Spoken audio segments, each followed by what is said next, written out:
Yo, what's Hey. happening? Hello, hello. Hello, hello. How you doing, mate? Good. How you doing? I'm very, very well. It's good to see you. Yeah, back at you. Dude, last time I saw you, we were having lunch together in Montreal. We were having some St. Viator bagels I remember and it. I remember it well. Good to see you. it was good times, good times.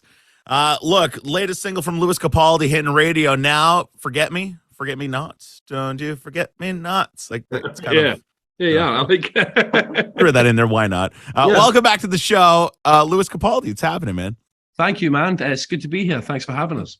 It's been a minute since we last spoke, and just listening to this new song. First of all, congratulations! It's phenomenal. Oh, thank you, man. Thank you. I'm glad you enjoy it. So hopefully you're not the only one. That.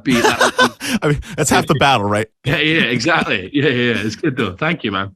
Is that weird writing songs for yourself versus like writing for other people? Like you kind of have to like the music that you make, right? Exactly. Yeah, I think that's a good jumping off point to like the music that you make. If you don't like it, you can't really expect anybody else to enjoy it. So yeah, man, I'm chuffed with it, and hopefully, yeah, people reciprocate that love. Yeah.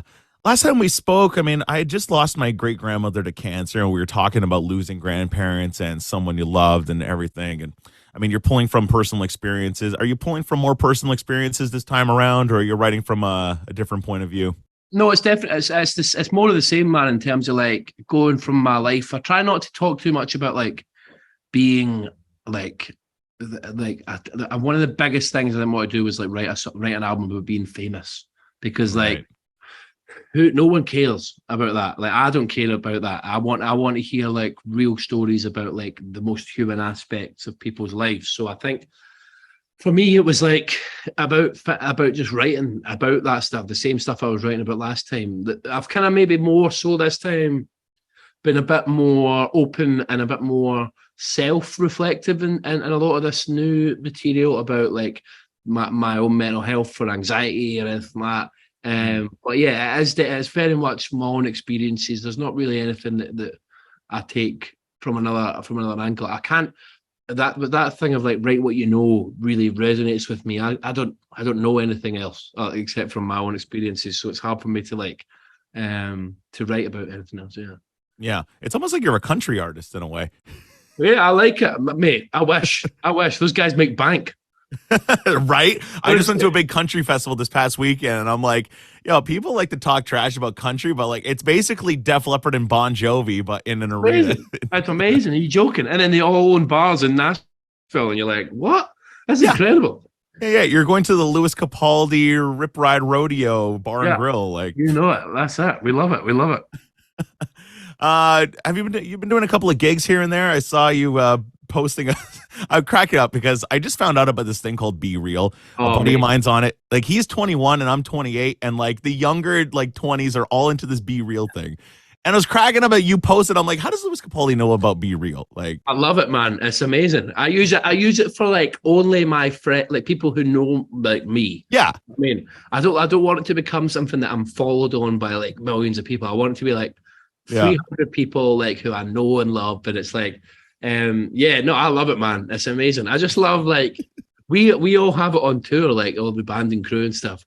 And when the notification comes in to say it's time to be real, we like it's the buzz is so amazing. Like it's so weird because it's just taking a picture, but the buzz when that notification comes in and says it's time to be real, it's huge. Like it's a huge part of everyone's day.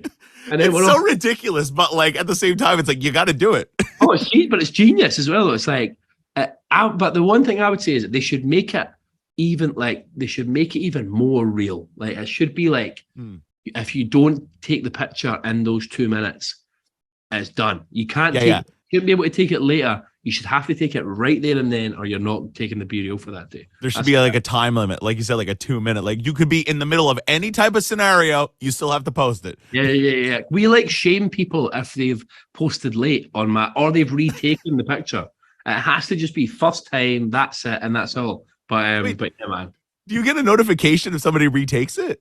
Yeah, so you can click on like the little dots and it says like retake, like and it tells you how many times. It's huge. Posers, they're all posers. Be Mate, real, man. makes me sick. Makes me sick when I see a retake. Sick.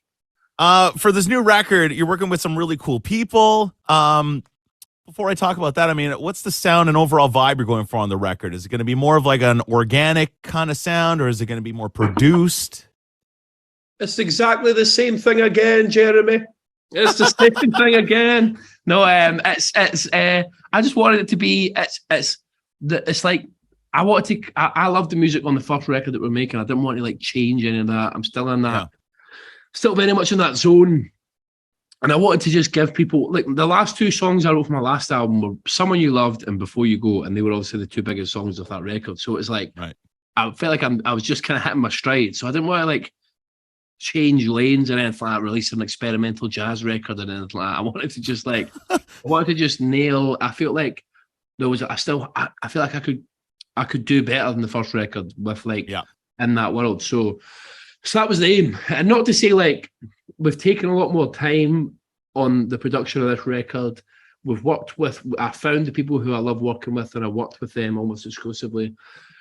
We've worked with like there is the odd song, sorry, that's like a bit different here and there, and it is a natural progression. Like, don't get me wrong, there are different songs and different sounds on this record that I didn't use in the first one. We've got one song in particular that we did with Max Martin, Savan Kotecha, Fat Max, and Oscar Holter in Sweden that is like sounds a bit like Purple Rain. But like, which is, I mean, it's not as good as that song, but it is in that, it's in that world. Again, it's completely different from anything before. Look, talking about those incredible songwriters, and obviously you're a huge Shania Twain fan, and I got a little bit of insider knowledge, but the fact that you got Mutt Lange singing backing vocals on one of these tracks. Yes, huge that you knew that.